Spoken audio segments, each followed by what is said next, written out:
Every building has floors. 1, 2, 3, 4. But in the oldest building on Willow Creek Lane, there was a floor no one ever talked about. A floor that didn't officially exist. Floor 13 and a half. Theo lived on the 12th floor of that very building. He was a curious kid, always looking for an adventure where there wasn't one. One rainy afternoon, after getting home from school, he stepped into the old, rickety elevator. He pressed the button for his floor, number 12. The doors creaked shut, and the elevator began its slow journey up. As the numbers lit up, one by one for 5, 6, Theo noticed something he'd never seen before. The buttons were all there. 12, 13, 14. But between 13 and 14, there was a tiny, strange scratch mark, almost like a faded scar on the metal panel. Theo mumbled to himself, leaning closer. 13 and 14, but what's that? He'd ridden this elevator 1,000 times, but had never spotted it. His curiosity got the better of him. He reached out a finger and gently touched the scratch mark. The moment his fingertip made contact, the elevator shuddered to a stop. A soft ding echoed through the small space, and a new button appeared right where the scratch was, glowing with a spooky green light. The button read, Una dosaba parte. Theo jumped back, his heart thumping. Whoa! That wasn't there before. He stared at the glowing button, his mind racing. Should he press it? What would happen? He was about to press his own floor number again when a raspy voice whispered right next to his ear. Press it, if you dare! Theo yelped and spun around, but there was no one there. The elevator was empty. Who said that? He asked, his voice trembling a little. The raspy voice chuckled, and it seemed to come from the elevator walls themselves. Me, it said. I'm bored. It's been ages since anyone noticed my special button. Press it. Theo's eyes widened in disbelief. The elevator can talk. The voice sounded amused. Of course I can talk. I just don't bother with adults. They never listen anyway. They're too busy staring at their phones. But kids, kids are different. You see things. The elevator hummed, and the glowing 13 and a half button seemed to pulse, as if it were a tiny, green heart. So, what do you say, kid? Ready for a real adventure? Theo hesitated for only a second.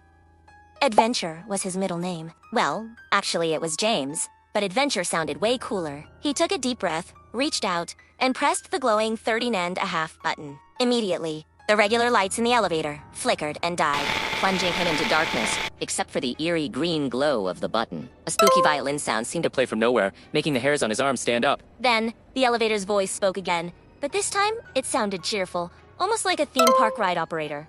Hold on tight, it gets weird from here. The doors, which were still open, slammed shut with a bang. But instead of going up or down, the elevator lurched and then started to move. Sideways.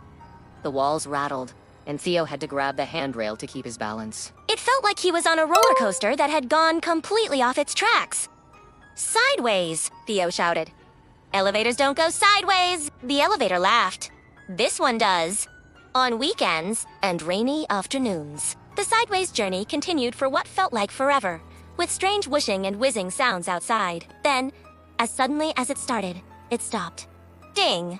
The doors slid open with a gentle hiss. Theo cautiously stepped out and found himself in a hallway that looked almost exactly like his own, but not quite. It was a funhouse mirror version of his home. The paintings on the wall looked normal at first, but if you stared at them, the eyes in the portraits would blink. Shadows danced along the floor, even though there was nothing to cast them. The potted plants in the corner seemed to whisper secrets to each other as he walked past. He saw a fancy armchair, and when he looked away for a second and looked back, it had moved just a tiny bit closer. Okay, Theo whispered to himself, a nervous grin on his face. This place is creepy and cool. Just then, a broom floated past him, sweeping the floor all by itself. As it went by, it seemed to mutter, "Watch your step, kid!" The floorboards get grumpy. Suddenly, a voice boomed from the end of the hall. Who dares enter floor 13 and a half? A ghost popped its head right through the wall. It wasn't a scary ghost, though. It was a goofy-looking ghost wearing a party hat and a silly tie. Oh, a new visitor.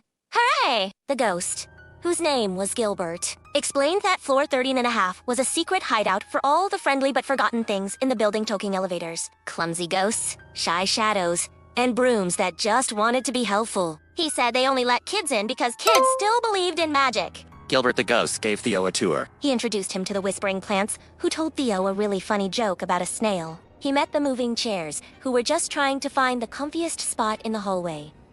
They weren't spooky. They were just particular. Theo even played a game of tag with the shadows, which was hard because they could slip under doors. It was the most fun he'd had all week. The entire floor was like a secret, magical playground. But soon, the talking elevator dinged again. Time's up, Theo! Your mom's probably wondering where her pizza rolls are. Gilbert the ghost waved a floppy, transparent hand. Come back anytime, kid. Just remember the secret scratch. Theo smiled. I will! He stepped back into the elevator, which gave a cheerful hum. He pressed the button for his own floor. Number 12. The elevator didn't go sideways this time. It went straight down, smooth and normal. D-I-N-G. The doors opened onto his familiar hallway. Everything was perfectly normal again. The paintings weren't blinking. The chairs were still. And the shadows were behaving. When Theo got to his apartment, his mom asked, "What took you so long?" Theo just grinned. "Oh, you know." Just took a little detour. From that day on, whenever things felt a little too boring, Theo would go to the elevator, touch the secret scratch, and visit his friends on floor 13 and a half.